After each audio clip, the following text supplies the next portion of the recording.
Java 0.1 কোর্সে সবাইকে শুভেচ্ছা জানিয়ে আজকের এই লেকচারটি শুরু করছি। সো আজকের এই লেকচারে আমরা আমাদের Java hello world program run করা শিখবো। আমাদের প্রথম প্রোগ্রাম রান করা শিখবো। তো তার আগে আমরা জাভা এক্সটেনশন কি তা জেনে আসি। জাভা এক্সটেনশন শুরু হচ্ছে .java দিয়ে। সো কে এখন আমরা চলে যাব হচ্ছে আমাদের ইন্টেলিজে আইডিতে। তো ইন্টেলিজে আইডিটা আমি ওপেন করলাম। ওপেন করার পর আমি এখানে নিউ প্রজেক্ট নামে একটা প্রজেক্ট ক্রিয়েট করব, অর্থাৎ নিউ প্রজেক্টে ক্লিক করার পর আমি একটা প্রজেক্ট ক্রিয়েট করব। তো এখানে আমি হ্যালো, তার আগে আমি আরেকটা জিনিস বলিনি, আমরা যখনই একটা প্রজেক্ট ক্রিয়েট করব তখন সবসময় হচ্ছে বড় হাতের ওয়ার্ড দিয়ে শুরু করব। দেন যদি আমরা গ্যাপ দিই, মানে একটা স্পেস দেওয়ার পর আমি এখানে লিখতে পারবো হচ্ছে হ্যালো জাভা। ওকে, এখানে আপনি কোনো স্টার অথবা অবলিক অ্যারো কিছু ইউজ করতে পারবেন না, বাট এই যে গ্যাপ জায়গাটা আছে, অর্থাৎ এখানে যে স্পেসটা দিয়েছেন আপনি এখানে চাইলে আপনি আন্ডারস্কোর ইউজ করতে পারেন। সো আমি আন্ডারস্কোর ইউজ করলাম না। দেন হচ্ছে আমাদের পাথটা সিলেক্ট করে দিতে হয়। আপনি কোন আপনার যে ডকুমেন্টে রাখতে চাচ্ছেন ওইটা এখানে সিলেক্ট করে দিবেন। দেন আপনি আপনার প্রোগ্রামটা কোন প্রোগ্রামিং দিয়ে স্টার্ট করতেছেন, অর্থাৎ আমি জাভা দিয়ে করাচ্ছি, তো জাভা সিলেক্ট করলাম। দেন বাই ডিফল্ট যেটা আছে ইন্টেলিজে আইডিতে ইউজ করতেছি জেডিকে, হচ্ছে আপনার উড়া করলে জেডিকেটা দিয়ে দিতে হবে। এখানে এরকম আসবে না, এখানে আপনি অ্যাড জেডিকেতে ক্লিক করে আপনার প্রোগ্রাম ফাইলে গিয়ে দেন জাভা থেকে আপনার এই জেডিকেটা সিলেক্ট করে ওকেতে প্রেস করতে হবে। তো আমার সিলেক্ট করা আছে। তো আপনারা যদি চান যে আপনাদের সিম্পল একটা কোড রাখতে, অর্থাৎ কোড যেন হয়ে যায়, তো এটা রাখতে পারেন। তো আমি এখানে হচ্ছে আমি ক্লিক করে দিলাম। দেন হচ্ছে আমি ক্রিয়েটে যখন দিব তখন হচ্ছে আমার প্রজেক্টটা বিল্ড হতে থাকবে। অলরাইট, এখন হচ্ছে আমার প্রজেক্টটা বিল্ড হয়ে গিয়েছে। এখন দেখতেছেন বাই ডিফল্ট আমাদের কিছু কোড এখানে দিয়ে দিয়েছে। আমি কি করব, এই কোডগুলাকে আমি এই ক্লাসটাকে রিমুভ করে দেব। তো ক্লাসটাকে আমি ডিলিট করে ওকে প্রেস করলাম, ডিলিট হয়ে গেছে। তো এখন এটা হচ্ছে আমাদের প্রজেক্ট। তো এরকম থাকবে। এরকম থাকার পর এই এরোতে ক্লিক করার পর আমরা চলে যাব হচ্ছে এসআরসিতে। এসআরসিতে মূলত হচ্ছে আমাদের যে ক্লাস অথবা প্যাকেজ এগুলা ক্রিয়েট করতে হয়। সো আমরা কোন রুলসটা ফলো করব, আমরা সবসময় এই রুলসটা ফলো করব। প্রথমে আমাদের প্রজেক্টের নাম হচ্ছে হ্যালো জাভা। এবার প্রজেক্টের ভেতরে হচ্ছে আমরা একটা প্যাকেজ ক্রিয়েট করব, অর্থাৎ এই যে এসআরসি যে ফোল্ডারটা আছে এখানে এসে আমরা একটা প্যাকেজ ক্রিয়েট করবো। এবার প্যাকেজের নাম আপনি আপনার ইচ্ছা মতো যেটাই দিতে পারেন। আমি দিলাম হ্যালো, দিয়ে এবার ইন্টার দিলাম। এবার এই যে প্যাকেজ, অর্থাৎ এটা একটা ফোল্ডার ক্রিয়েট হয়েছে। এবার এই ফোল্ডারের ভেতরে এসে আমি কি করব, একটা ক্লাস ক্রিয়েট করব। এবার এখানে আমি এসে হচ্ছে রাইট বাটন ক্লিক করব, নিউতে যাব, জাভা ক্লাসে যাব। এবার জাভা ক্লাসে এসে আমি এখানে লিখতে পারি জাভা। এখানে আবার হচ্ছে স্টার সাইন বা এরকম কিছু ইউজ করতে পারবেন, আন্ডারস্কোর ইউজ করতে পারবেন। সো আবার স্পেস দিতে পারবেন না। এখানে জাভা প্রজেক্ট নামে একটা ক্লাস ক্রিয়েট করলাম। এবার ইন্টার চাপ দিব। ইন্টার চাপ দেওয়ার পর আমাদের প্যাকেজ ক্রিয়েট হইলো। পাবলিক ক্লাস জাভা প্রজেক্ট নামে আমাদের একটা ক্লাস ক্রিয়েট হইলো। এবার পাবলিক কি এগুলো আমরা জানবো। ওকে, আমরা আমাদের স্লাইডে চলে যাই। এবার স্লাইডে এসে আমরা আমাদের 4 নাম্বার ইয়াতে চলে যাই স্লাইডে। এবার আমাদের জানতে হবে জাভা মেইন মেথড কি। জাভা মেইন মেথডটা আমি একটু পরে বলতেছি, তার আগে আমরা হচ্ছে জাভা ডিক্লারেশন কিভাবে করতে হয় সেটা জানি। এবার জাভা ডিক্লারেশন অ্যাক্সেস মডিফায়ার বলতে আমি কি বুঝাচ্ছি। অ্যাক্সেস মডিফায়ার হচ্ছে আমাদের যে পাবলিককে হচ্ছে আমরা অ্যাক্সেস মডিফায়ার বলছি। এবার class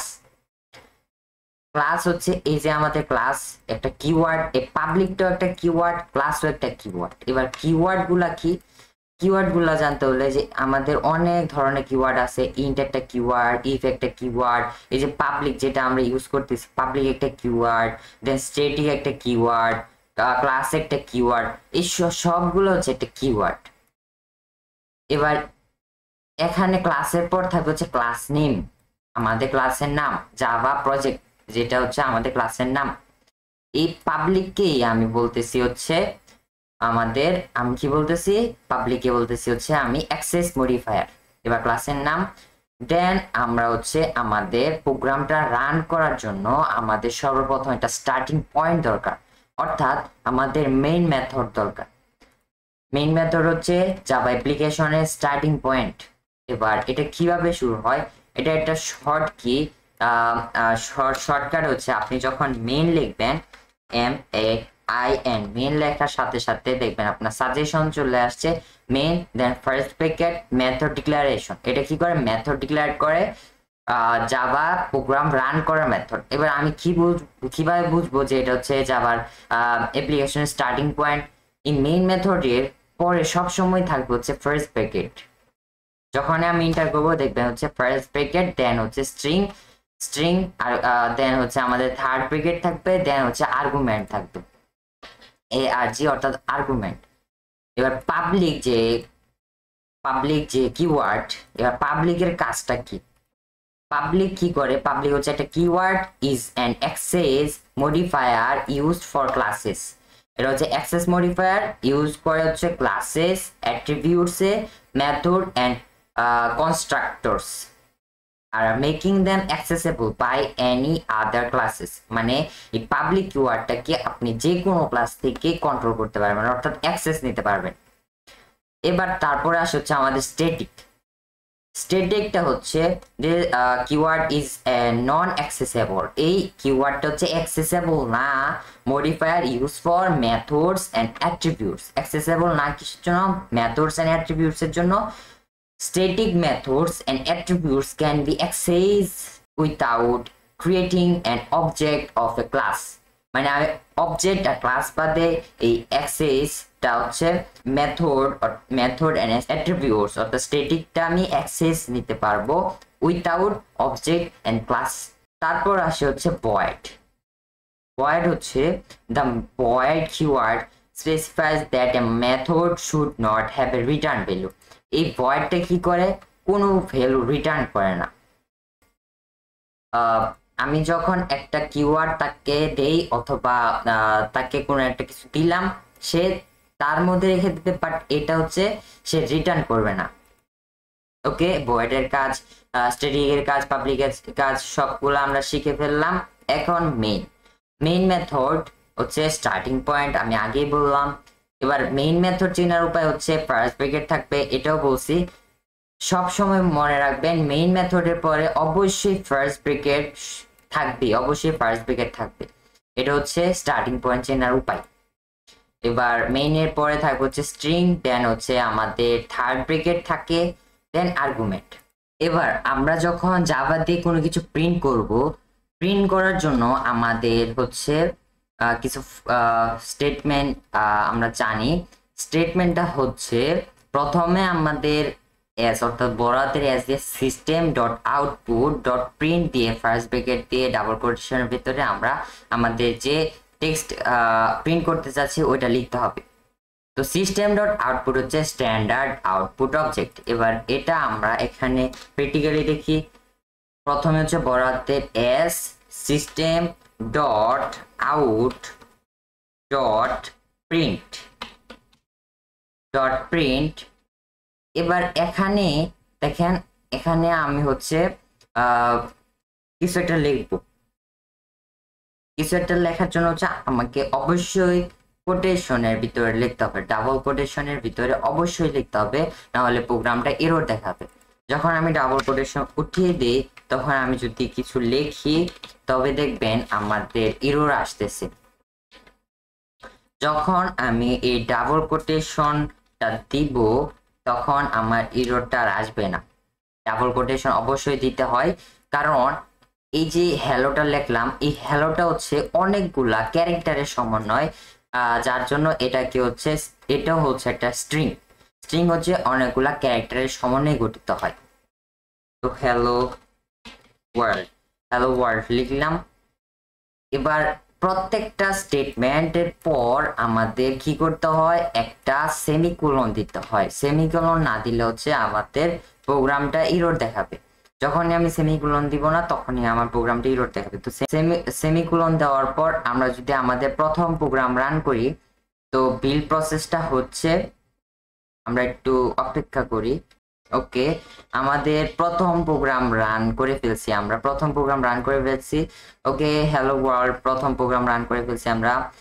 process finished with existing code 0, অর্থাৎ এটার মানে হচ্ছে আমাদের কোডে কোনো এরর নাই, যার জন্য এখানে লিখছি হচ্ছে এক্সিস্ট কোড হচ্ছে 0। ওকে, আমরা তো শিখে ফেলছি যে আমাদের কিভাবে কোনো কিছু প্রিন্ট করতে হয়। ফাইন, এখন আমি যদি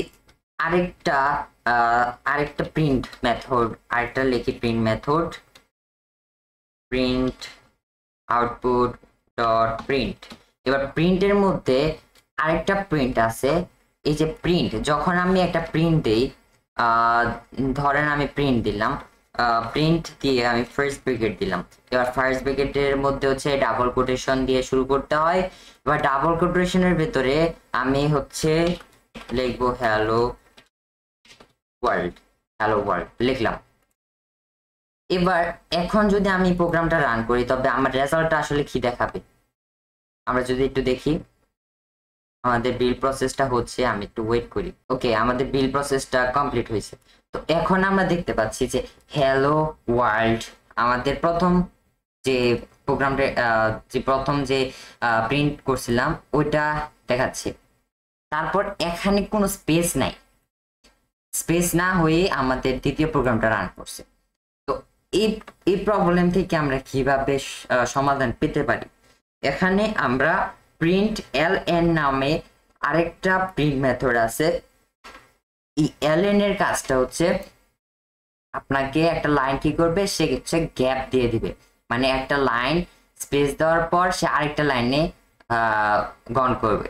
দেখেন, যখনই আমি প্রথম প্রোগ্রামে প্রিন্ট ln দিছি, অর্থাৎ একটা লাইন গ্যাপ দিব, সে একটা লাইন গ্যাপ দিবে, দেন হ্যালো ওয়ার্ল্ড এটা প্রিন্ট হয়েছে, দেন একটা লাইন গ্যাপ হয়েছে, দেন গ্যাপ হওয়ার পর এই যে আমার সেকেন্ড হ্যালো ওয়ার্ল্ড এই প্রোগ্রামটা রান হয়েছে। দেখেন আমার এখন কিন্তু সেকেন্ড যে হ্যালো ওয়ার্ল্ড প্রোগ্রামটা এটা নিচে এসে পড়েছে। তো আমি কিন্তু ln এর সাহায্যে এই সমস্যার সমাধান করতে পারি। তো আরেকটা জিনিস দেখায়, যখন আমি এখানে গ্যাপ দিব, ধরেন আমি অনেকগুলা গ্যাপ দিছি, এবার এই গ্যাপ দেওয়ার ফলে আমি আবার বিল্ড